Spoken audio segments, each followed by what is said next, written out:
ನಾಡು ನಮ್ಮದು, ನಮ್ಮ ಸ್ಥಳಕ್ಕೆ ಅಂತ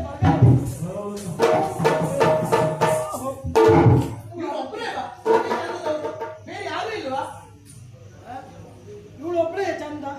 ನಾನು ಮದುವೆ ಆಗ್ತೇನೆ ಅಂತಾದ್ರೆ ಹೆಣ್ಣು ಮಕ್ಕಳು ಸಾಲು ಸಾಲು ಬಂದಿತ್ತು. ನಾನು ಈಗ ಮದುವೆ ಆಗ್ತೇನೆ ಅಂತ ಹೇಳಿದ್ರೆ ಸಾಲು ಸಾಲಾಗಿ ಬಂದು ನಿಂತ್ಕೊಳ್ತಾರೆ. ನಾನು ಮುಂದೆ ಅಂತ. ಎಲ್ಲ ಮುಂದೆ ಮುಂದೆ ಅಂತ ಹೇಳ್ತಾರೆ ಬಿಟ್ರೆ ಹತ್ರ ಬಂದ್ಮೇಲೆ ಯಾರು ಬೇಡ ಅಂತ ಹೇಳ್ತಾರೆ. ಬಹುಶಃ ಆ ಪರಿಸ್ಥಿತಿ ಉಂಟೇನು? ಹೌದೌದು, ನಿಮಗೆ ಅಸಮಸ್ಯೆ ಇರುವುದು. ಇವಳು ಚಂದ ಮನಸ್ಸು ಮಾಡಿದ್ರೆ ನಾಳೆ ಇವಳು ಅಜ್ಜಿ ಅಂತ ಅವಳು ಮದುವೆ ಅದೇ ನಿಮಗೆ ಸಿಗುದು ಅಜ್ಜಿನೇ ಮತ್ತೆ.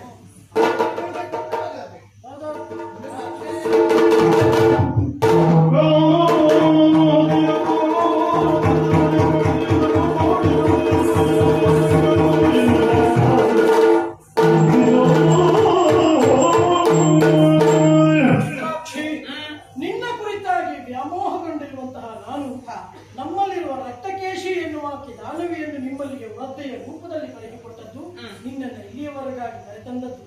ಈಗ ಸಿಟ್ಟು ಬಂದವರಂತೆ ನಟನೆ ಮಾಡಿದ್ದು ಬಿಟ್ರೆ ನಾ ಸಿಟ್ಟುಗೊಂಡವನಲ್ಲ. ಬರಲಿಲ್ಲ. ಛೇಚೆ, ಪ್ರೀತಿಸಿದ ಅಥವಾ ಬದುಕಿನುದ್ದಕ್ಕೂ ಜೊತೆಯಾಗಿರಬೇಕು ಎನ್ನುವ ಹಾಗೆ ಬಯಸಿದ ನಿನ್ನ ಮೇಲೆ ನಾ ಕೋಪಗೊಳ್ಳುವುದಕ್ಕೆ ಸಾಧ್ಯತೆ ಉಂಟ ಹೇಳುವುದು ಖಂಡಿತ ಇಲ್ಲ. ಹಾಗಂತ ಕೋಪಗೊಂಡಿದ್ದಾಕೆ? ನಿನ್ನ ಮನಸ್ಸಿನಲ್ಲಿ ನಾನಿದ್ದೇನೋ ಇಲ್ಲವೋ ಎನ್ನುವುದನ್ನು ತಿಳಿಯುವುದಕ್ಕಾಗಿ ಮಾತ್ರ. ನಾನಿಲ್ಲ ಅಂತಾದ್ರೆ ಅರೆ ಕ್ಷಣವೂ ವಿಳಂಬಿಸದೆ ನಿನ್ನನ್ನು ಮತ್ತೆ ಪುನಃ ನಿನ್ನ ಕೈಗೆ ಕೊಡ್ತಾ ಇದ್ದೆ. ಯಾಕೆಂದ್ರೆ ಹೆಣ್ಣಿನ ಮನಸ್ಸಿನ ನೋವು ಎನ್ನುವುದು ಶಾಪವೇ. ಆ ಕಾರಣಕ್ಕಾಗಿ ಹಾಗಂತ ನೀನು ಒಲಿದಿದ್ದಿ ಒಪ್ಪಿದ್ದಿ ಅಂತಾದ ಮೇಲೆ ನಿನ್ನ ಜೊತೆಗೆ ಸಂಸಾರ ಮಾಡುವ ಆಸೆ ನನ್ನ ಪಾಲಿಗೂ ಉಂಟು. ಹಾಗಂತ ಯಾವುದೇ ಒಂದು ಗಂಡಾಗಲಿ ಅಥವಾ ಹೆಣ್ಣಾಗಲಿ ಏಕಾಂತದಲ್ಲಿ ಕೆಲವು ಕ್ಷಣ ಇದ್ದಾರೆ ಅಂತಾದ್ರೆ ಪ್ರಪಂಚ ಅವರ ಕುರಿತಾಗಿ ಮಾತನಾಡುವ ರೀತಿ ನೀತಿಗಳೇ ಬೇರೆ. ಹಾಗಾಗಿ ನಿಮ್ಮಲ್ಲೇ ಇರುವ ಒಂದು ಪದ್ಧತಿಯಂತೆ ಗಾಂಧರ್ವ ವಿವಾಹ ನಾವು ಆಗೋಣ. ಆ ಬಳಿಕ ನಿನ್ನ ತಂದೆ ವಿಷಯ ತಿಳಿದ ಮೇಲೆ ಹೋರಾಟಕ್ಕೂ ಬರಬಹುದು ಅಥವಾ ಸಾಂತ್ವನಗೊಳಿಸಿ ನಮ್ಮನ್ನು ವಿವಾಹಗೊಳಿಸುವುದಕ್ಕೂ ಬರಬಹುದು.